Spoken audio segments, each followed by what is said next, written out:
presented by HP Music Madhepura।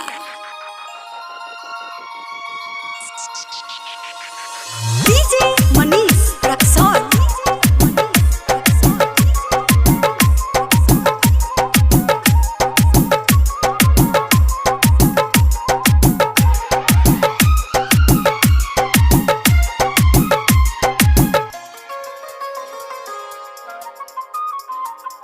हमके बता देखे अंके सवा हमर माल कौन खेत में मूंग तो रहे छाई, हमर जान कौन खेत में मूंग तो रहे छाई।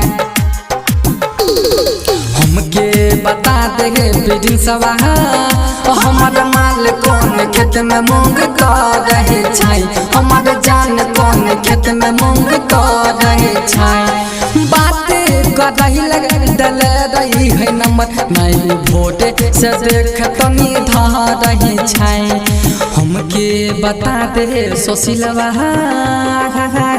हमर माल कौन खेत में मूंग तो रहे छाई, हमर जान कौन खेत में मूंग तो रहे छाई। presented by HP Music Madhepura।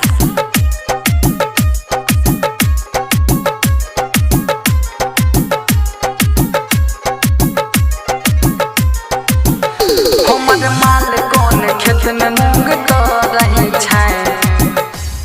हाँ दिलवा के धड़कन ऊ चेहरा के दर्पण ऊँची सजनी हम साजन दिलवा के धड़कन ऊ चेहरा के दर्पण ऊँची सजनी हम साजन। मनवा व्याकुल बेचैनी बढ़े जब तक न मिलाई छै नजर।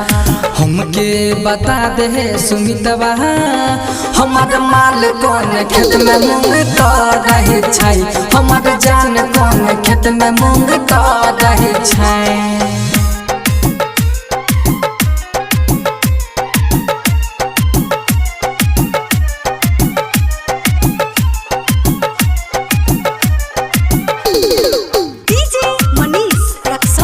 presented by HP Music Madhepura।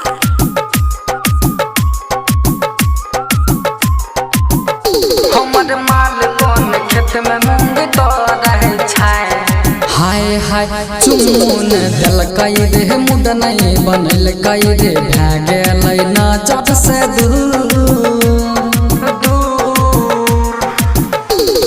चुमुन दिलकै रे मुड नहीं बनलकै रे भै गेलै नजर से दूर। आई तही जखन घर अंकित सागर सुमन के बतई है जरूर।